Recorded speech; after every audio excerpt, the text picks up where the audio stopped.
गंगा स्नान करने पर भी क्यों नहीं मिटते पाप? कभी कभी हमारे मन में शंका होती है कि लोग अनेक बार गंगाजी में स्नान कर लेते हैं और वर्षों से गंगाजल का सेवन भी कर रहे हैं, फिर भी उनके दुख, चिंता, तनाव, भय और क्लेश क्यों नहीं मिटे? जीवन में शांति क्यों नहीं है? क्या गंगा की पाप धोने की शक्ति समाप्त हो गई है या हम ही कोई भूल कर रहे हैं? जानें, इस प्रश्न का उत्तर एक भक्ति कथा के द्वारा। पुराणों में गंगाजी की अपार महिमा बतलाई गई है। जैसे गंगा वह है जो सीढ़ी बनकर मनुष्य को स्वर्ग पहुंचा देती है, जो भगवत पद को प्राप्त करा देती है, मोक्ष देती है, बड़े बड़े पाप हर लेती है और कठिनाइयां दूर कर देती है। मनुष्य के दुख सदैव के लिए मिट जाने से उसे परम शांति मिल जाती है और वह जीते जी जीवन मुक्ति का अनुभव करने लगता है। गंग सकल मुद मंगल मूला, सब सुख करनी हरनी सब सूला। तुलसीदास जी। गंगा स्नान करने पर भी क्यों नहीं मिटते पाप? कभी कभी हमारे मन में यह शंका होती है कि हमने अनेक बार गंगाजी में स्नान कर लिया और वर्षों से गंगाजल का सेवन भी कर रहे हैं, फिर भी हमारे दुख, चिंता, तनाव, भय, क्लेश और मन के संताप क्यों नहीं मिटे? हमारे जीवन में शांति क्यों नहीं है? इसका बहुत सीधा सा उत्तर है मनुष्य का भगवान और उनके वचनों पर विश्वास न करना। शास्त्रों और पुराणों में जो कुछ लिखा है वह भगवान के ही वचन हैं। यदि हम तर्क न करके पुराणों की वाणी पर अक्षरश विश्वास करेंगे तो उसका फल भी हमें अवश्य मिलेगा। ध्यान रहे, देवता, वेद, गुरु, मंत्र, तीर्थ, औषधि और संते सब श्रद्धा विश्वास से ही फल देते हैं, तर्क से नहीं। इस बात को एक सुंदर कथा के द्वारा अच्छे से समझा जा सकता है। एक बार भगवान शंकर व पार्वती जी घूमते हुए हरिद्वार पहुंचे।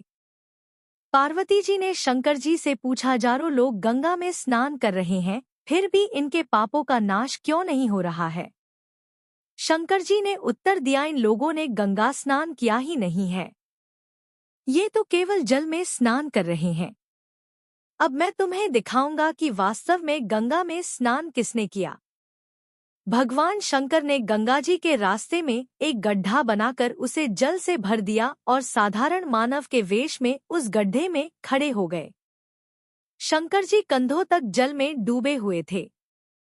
उन्होंने पार्वती जी से कहा कि तुम गंगा स्नान करके आने वालों से निवेदन करना कि मेरे पति को इस गड्ढे से बाहर निकाल दो, लेकिन शर्त यह है कि यदि तुमने अपने जीवन में कोई पाप नहीं किया हो तभी इन्हें बाहर निकालने की कोशिश करना, अन्यथा इन्हें छूते ही तुम भस्म हो जाओगे। कई दिन बीत गए।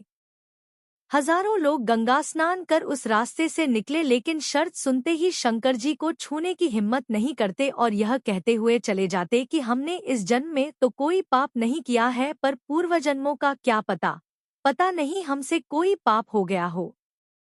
एक दिन एक व्यक्ति ने आकर पार्वती जी से कहा, मैं आपके पति को इस गड्ढे से बाहर निकालूंगा। पार्वती जी ने पूछा, क्या आपने कभी कोई पाप नहीं किया है? उस व्यक्ति ने उत्तर दिया, मैंने बहुत पाप किए हैं, किंतु अभी अभी मैंने गंगाजी में स्नान किया है, इसलिए मेरे सारे पाप नष्ट हो गए और मैं निष्पाप हो गया हूँ।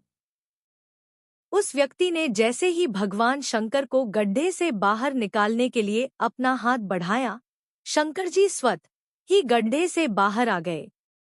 भगवान शंकर ने पार्वती जी से कहा, इसने वास्तव में गंगा स्नान किया है, क्योंकि इसको विश्वास है कि गंगा जी में स्नान करने से सारे पापों का नाश हो जाता है।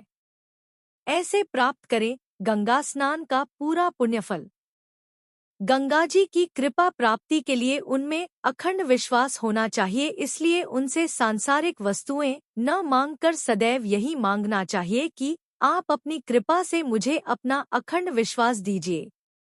गंगा में डुबकी लगाते समय यही भावना रखनी चाहिए कि हम साक्षात नारायण के चरण कमलों से निकले अमृतरूप ब्रह्मद्रव में डुबकी लगा रहे हैं।